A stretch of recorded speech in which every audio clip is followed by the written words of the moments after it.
How's it going? Thad Brown, Carl Jones. This is another 8 Sports Extra. We're talking about day 2 of the NFL draft, but from the Bills' point of view, might as well be day 1 because it was the first time the Bills took some players, and Carl, will start right at the top. Everybody's been dying for a receiver, and the Bills didn't waste any time, didn't trade down. I'm sure they had offers. You always do with pick 33, although I got to say, A.J. Feldman, good tweet earlier in the day that even though we think a pick 33 is, wow, you can make trades, you got all day, only one trade out of that pick going back to 2015. That was the last time. So the Bills didn't break that trend, didn't make a trade. They take Keon Coleman, receiver from Florida State, right at the beginning. Give me your initial reaction. My first reaction is that about this Keon Coleman pick, back in February where he ran a 4.61 40-yard dash, everyone said he's not a good athlete. Can we put this narrative to bed that just because you aren't a linear fast person that you're not a good athlete? Just because your 40 isn't great doesn't mean that your broad jump or your vertical jump or your three-corner, any of those other things doesn't make you a good athlete. My man played basketball in the Big Ten, for goodness sake. Right. Under Tom Izzo. He is a good athlete. So now that I got that off my chest, because that's been bugging me for the past 3 months, by the way. I think the first thing when you watch Keon Coleman, he's a dunk artist. He translates that basketball skills to the football field. He dunks on a lot of cornerbacks. He did it to one of my Syracuse guys, so that hurt to see in the moment. But regardless, he's a very vertical athlete. He can get down the field and dunk on players down that way. The downside with him, even though he's not a great athlete in terms of his linear speed, the separation skills, that's where it's going to come into play. The Bills have never had a player like this, like in the Josh Allen era, excuse me. So it'll be interesting to see how they fit this type of archetype into their offense. We can talk about the Josh Allen era. I'm going back. I mean, like, they've had good receivers, but even beyond Josh Allen, Lee Evans, Eric Moulds. I mean, Andre Reed was close, but there weren't receivers back then who played this style of football. Randy Moss kind of ushered this, I'm just going to go on and dunk on guys kind of style of football. So I don't know if the Bills, Kelvin Benjamin's probably the closest, and Kelvin Benjamin was not an athlete by the time he got to Buffalo at least. So with Keon Coleman, I like the fact that the Bills, we talked about this going back to the end of last season. They needed a guy who can be the number one, be the alpha. And you know what? I don't know what Keon Coleman's going to be, but he is built to be an alpha. 6'3", 215, like you said, the dunk artist. This is a guy that can be a number one in the NFL. You don't have to think too hard. Like there are other guys in this draft, Lad McConkey, even, Javon Baker, who I love to an extent. Troy Franklin, who's still on the board. We'll get to that in a little bit. But there are guys who went high, Xavier Worthy even, who you have a tough time kind of picturing in your head as like the guy. It don't take 2 seconds to figure that out with Keon Coleman. But it is a departure too, because when Josh Allen, and I'll give, I think Matt Perino was one of the reporters who gave Brandon Beane this question. When Josh Allen was first starting to develop, the goal for the Bills wasn't let's get big guys with big catch radiuses. Let's find guys who can separate. Well, Keon Coleman's not that. They're a departure from that. So it's a different style guy. I think it does fit what they have right now, too, right? Because you got Dalton Kincaid, supposed to be a separator, still learning. Curtis Samuel, separator. Khalil Shakir, not man-on-man separator, but certainly finding space in a zone kind of guy. Keon Coleman's not that, but he's the other kind of guy. So I think he fits pretty well. Yeah, it's just interesting because his archetype is kind of boom or bust in the NFL. Yes. Now, the high end that you've seen of recent memory is probably your DeAndre Hopkins. I know Mike Evans is that as well, but his physical profile is much different than not the same Coleman's. guy. He's like 6'5", 6'6", and 235 pounds.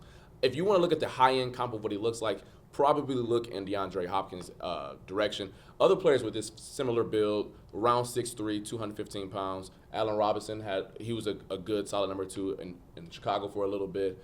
Devontae Parker, that same type of mold where you live and die by dunking on people. There was one other player that I had that came to mind in that same type of archetype. But it's boom or bust to a certain extent. Like, man, you got to be able to separate at some point, but if your A game, if your 95 mile per hour fastball is that darn fast and it doesn't matter who's next to me, that's a good thing to see. And we saw DeAndre Hopkins live like that for, a decade plus in the league. But Hopkins, I think, is a better separator than Coleman is. And I think the concern, we just say he's not a separator. There's more to it than that. The league is about separation. Yeah. You went through a couple guys that are the similar kind of style of Coleman. And these are like 2 guys going back 7-8 years, and I'm trying to rack my brain now. I mean, do you put Devontae Parker and Julio Jones? They're not 6'3", they're not that big, And Devontae Parker does a whole lot more with separation. This style of receiver really hasn't worked in the NFL. even though you can see how it would work. Right. So, there's concern with it. And boom or bust, to me, you nailed it. I mean, I tweeted this. In 3 years, if you told me Keon Coleman was a top 10 receiver, I can get that. In 3 years, you told me he was not on the Bills anymore, I could see that too. So, and we'll talk more about kind of the big picture. I think this figures in. But, this is also pick 33. You're not getting a guy here that's checking all the boxes. But I think, for who was on the board, I thought it was a very solid, appropriate, sensible pick that gives us a look at something. Like you said, the Bills haven't had in a while. You think about the receivers who went off the board a few picks prior, Ricky Pearsall and Xavier Worthy. They wouldn't fit the mold of, like you alluded to earlier, being the guy, being my best receiver in the offense. If you're looking at the high-end potential, Keon Coleman, if he hits his ceiling, is much higher than those two guys. The question is, those type of guys stylistically with his athletic profile tend not to reach that point. But I'll give him some credit here. He's only 20 years old, and he spent most of his life of being a basketball player and football player. So maybe now that he's pure football like he's been for the past, I believe, year or so now, can lock in a little bit better, work on his fundamentals, and get better in terms of his separation and the nuances when it comes to football. Because living and dying in the world that he plays is risky. If you couldn't separate in college, I wonder how it looks like against NFL caliber athletes. But in college, he lived and died by it, and it looked pretty good, I'm not going to lie. One thing I want to ask you before we move on from Coleman for a moment.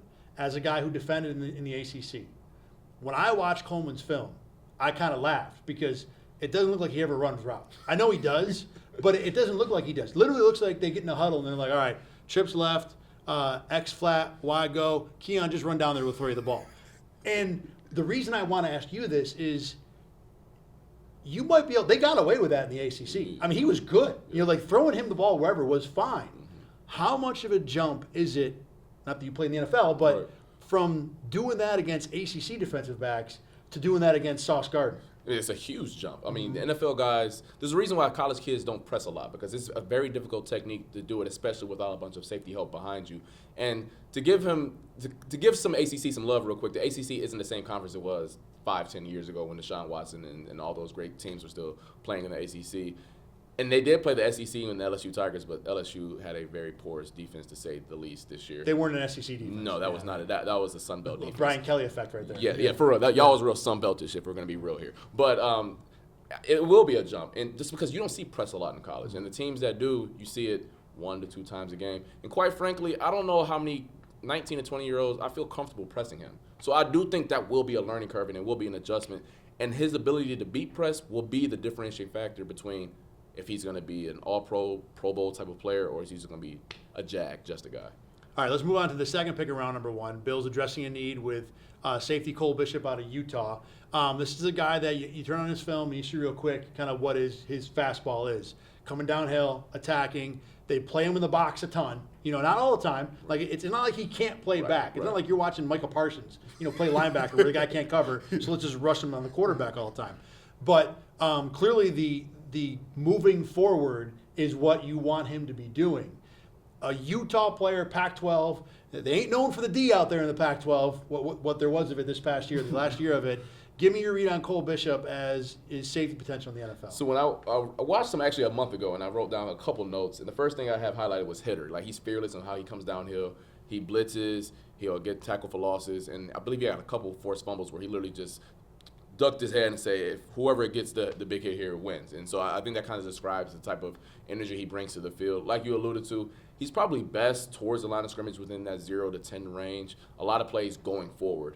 Not to say that he can't play in space. He does have a couple plays on his tape where he's a robber over the middle of the field, which I do think will be his best role going forward. He kind of reminds me of Jordan Poyer. I'm not comparing him to an all-pro, but think of the same stylistically, same type of player stylistically, where Jordan Poyer was best in that 0 to 15 range, where he's robbing over the middle, or when he's only has a half field responsibility. Micah Hyde was best when he was the guy who was ranging and being the center fielder. So I think that's the type of player. His ball skills leave a little bit to be desired, quite frankly. But I will say this about him. Utah is the best defense in the Pac-12, and a big reason why is they are very complex, which Brandon Beane spoke a little bit earlier about how he's a smart defender, and you can see that. There are times where he's in the box, he's rolling deep. There are times where he's coming down, he's blitzing, he got to do pull out a variety of pass rush moves to get to the quarterback. So I think in terms of if they wanted to find a Jordan Poyer replacement, stylistically, Cole Bishop is that. And the thing I like about this pick, and really it would have been for any safety that comes in, this is not a guy that needs to step in and be a starter. They have two guys in Taylor Rapp and Mike Edwards who can be at least reasonably effective starters at safety right away. So Bishop can learn. If he develops, great. Because Edwards and Rapp probably are slightly above replacement level guys. So if you can find someone better, which definitely exists in the world, and Bishop is that, then great. And you've got super depth there at safety. And I think he can be a guy that probably can be effective on special teams right away. So to me, there was a lot of sensibility, with this pick and the variety of things he can do. Give me a read on him in coverage, though. Like we said, the thing that we think he can do best is in the box, front foot. When he's got to back up and, play against the receiver, occasionally when he got manned up, what was your read on his ability there? I'm not going to ask him to play center field a lot. I'm going to ask him just patrol over the deep and have him. Give him a half. Yeah, I'll best cover 2, cover 4, or if he is going to be a deep field guy, have him rob over the middle of the field, which, if there's any crossing routes or anything that's coming over the middle, that's his responsibility. I'm not comparing him to Ed Reed, but like the Ed Reed archetype where those guys are going sideline to sideline, I don't think the Bills are going to ask him to do that. But quite frankly, the Bills really don't ask their safeties to do that a ton anyways. Micah Hyde did that in pinch spots here and there, things of that nature. So I like him in terms of what the Bills are asking their safeties to do. And if I'm just picturing him, cover 4, cover 2, robbing over the middle, that would be best for him. And as a smarter guy, we've always talked about how one of the benefits and the big attributes of the Bills safeties when it was Poyer and Hyde is the intelligence, the ability to disguise coverage and handle the communication. You would think, as a rookie, this is a guy that probably could do it better than most rookies, even if maybe he doesn't get asked to do it year one. Third round pick for the Bills was Dwayne Carter, defensive tackle from Duke. This is a guy that's built on strength. He is a power guy. He is a speed to power guy. He wants to run you over, and he's good at it. He can get there. He's got some pass rush movement to him, a little bit of a spin move. Like the spin move is there, but I don't think he quite knows how to use it yet. One thing about what Duke did, they had a lot of slants with their defense. And for people who don't know, slants is basically where the defensive tackle will go to the gap to the left or the right and not necessarily play a guy straight up or the gap straight up. And I think the reason people bring that up is it gave him it's almost like a cheat code to penetrate. Because when the offensive lineman across from you expect you to come straight ahead and you don't, then all of a sudden it kind of throws things out of whack for the offensive line. So a little bit of a benefit there. But I think this is a guy that can handle himself. And again, all the Bills are going to ask him to do, most likely, is be Ed Oliver's backup. He's going to be the 3-tech. He's going to be the guy that can penetrate, that gives Ed Oliver, rest and plays 30-40% of snaps. And I think he can handle that. I don't know if he can, elevate to a level where if Ed Oliver gets hurt, he can be your primary attack the quarterback guy. I will say I think he's better as a pass rusher than a run defender. Like against the run, he won't get bowled over, but he's also not moving people either. So a solid pick. And I think you've heard the word solid pick a couple times, in this discussion. What the Bills have done here in the first 3 rounds, the first 3 picks, they've checked boxes. They've hit needs. They've gotten guys. I don't think anybody's a bust. I don't think anybody's a reach. I think they got players where they're supposed to be picked. They do the jobs they want them to do. They've got a lot of intangibles. Smart. And they fit what the Bills want. But, Carl, have they moved the needle at all? We've talked about this team as a resetting team for weeks now. Do you look at them any differently after the first 2 days? Not really, but once again, I think it depends on a guy like a Keon Coleman. How does he look? Because based off his archetype and what he's shown on film, not expecting much in September, but if he's a guy who can take a leap come November or December or things of that nature, that helps out a ton.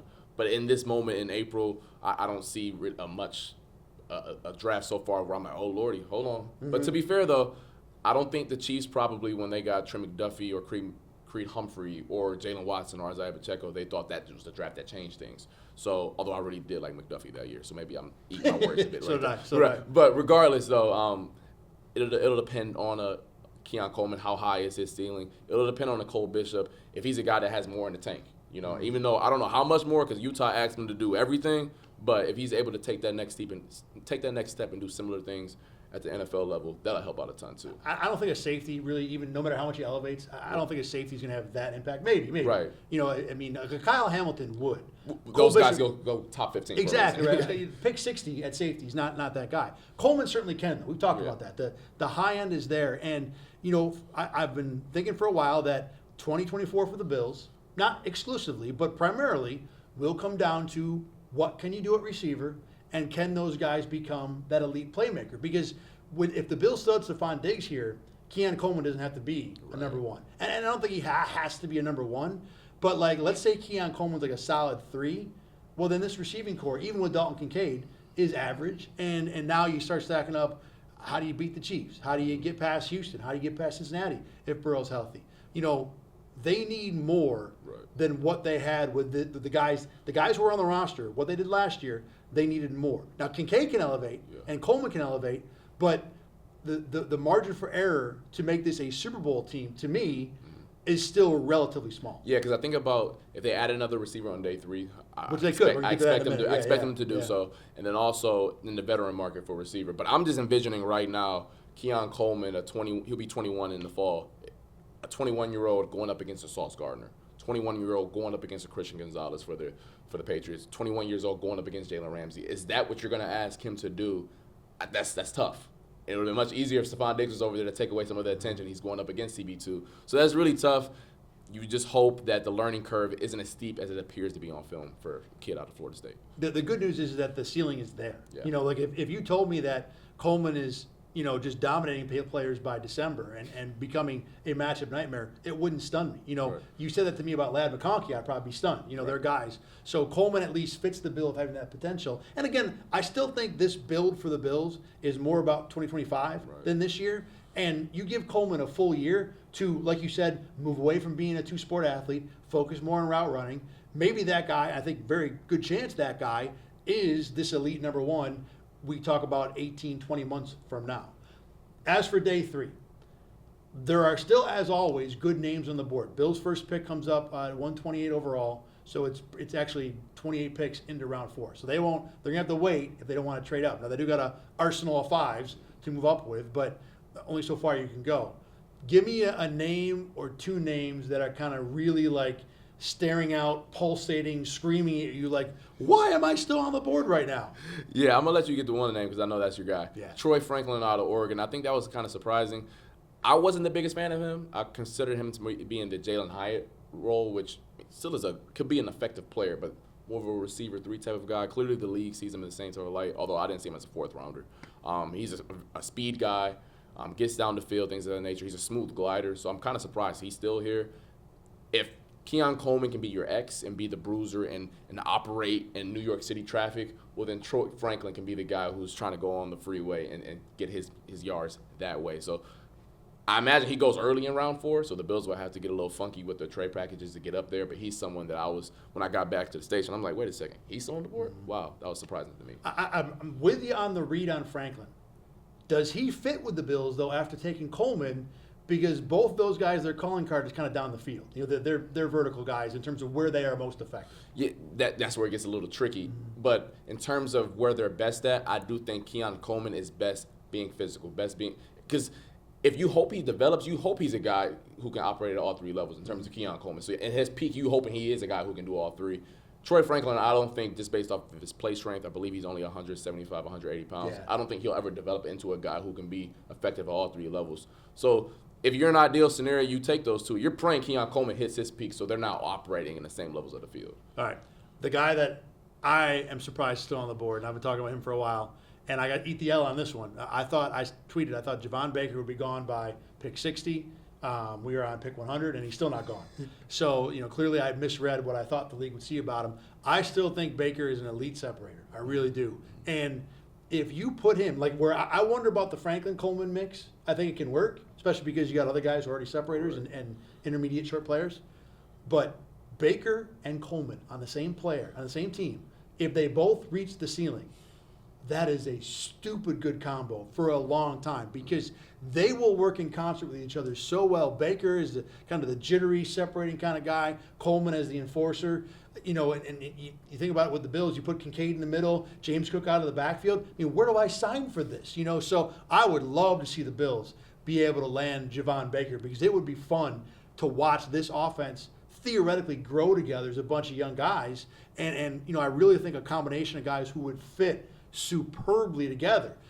again, I don't know. I didn't think he'd last till number 100. Whether he gets the 128 remains to be seen. But to me, the Bills land Javon Baker. This draft, I talked about this draft isn't moving a needle. For me, and maybe I'm not seeing it the same, for me, Javon Baker with Keon Coleman, adding that to the offense, that's a needle mover. I mean, the draft doesn't end after the third round. It does not, yeah. Good players get found on day 3 all the. But I mean, how many times do you find elite needle moving receivers after round 3? I mean, you probably can name on one hand. Yeah, I mean, you think of Tyreek Hill, but his situation was different. Right. It had nothing to do with football. Tanked out last year, but I mean, was he a third or He was a fourth? third. Oh, was he? You got Puka Nacua, but his was injury history. That's the reason why he dropped to the fifth. And he was like the unicorn of those low level guys. Right. Yeah. Puka dropped just because he had an extensive laundry list of injury issues at BYU. So I mean, it's hard, but I mean, I'm sure if I thought hard enough, I could think of a few guys who reached that all-pro potential day 3 and beyond. Now I know day 2 there are a bunch of those guys. Day 3 is a little harder to find, but I like him too, though, especially.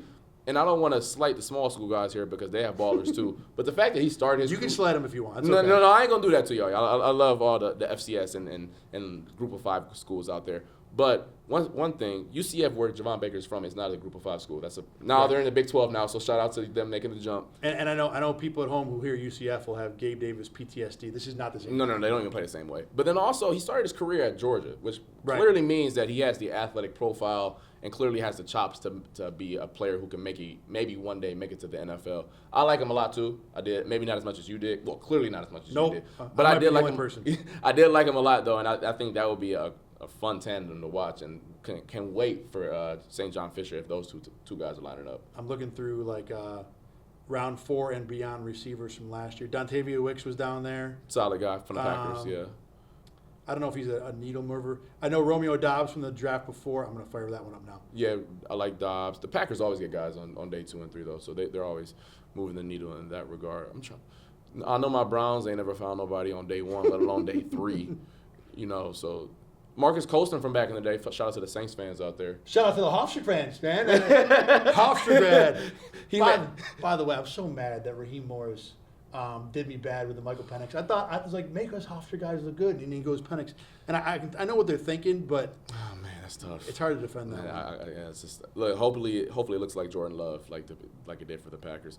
Marcus Colston was a 6th rounder. He was a solid guy for like 5-6 years. But again, look, we're talking about solid guys, though. We're not talking about like needle moving elite guys. Right. And we've already said. Well, I mean, I don't want to say that Coleman needs to have a needle mover across from him. We want him to be that guy, But to take a second bite of the apple, as it were, with a receiver, Right. by this time, if you get a guy that's Khalil Shakir, You're happy. you're celebrating, right? Exactly. These are the specialty type of guys. Yeah. Is he a deep threat, or can he be a needle mover on 3rd down? Things of that nature. Or did everybody just misevaluate him in the draft? Did he have severe? Honestly, this time on day 3, the guys who were still high on the boards, the character issues, the injury concerns, things of that nature, as well as the guys who went to school at Hofstra or went to school. Stop with the Hofstra slander. At Holy Syracuse guy. Cross. There's a Holy Cross dude in the draft too, so shout out to You know who Holy else Cross. went 4th round, by the way? Amon-Ra St. Brown. Oh, I didn't know. So, Wow, I thought yeah, it I was forgot a about round. that. So that's recent right there. It can happen. All right. Day 3 of the draft coming up on Saturday. Carl and I will be back on Sunday to wrap up the whole shebang. We'll talk about where the Bills are at, maybe what they might do in part 2 of free agency, which will be after the draft, Monday, Tuesday, Wednesday next week. Should be a fun week. Thanks as always for watching and listening on 8 Sports Extra. You can find these items all the time by clicking on RochesterFirst.com. Go to the Sports tab. 8 Sports Extra is right there. You can also find us on YouTube on the News 8 YouTube page. For Carl Jones, I'm Thad Brown. Thanks for watching. We'll catch you later.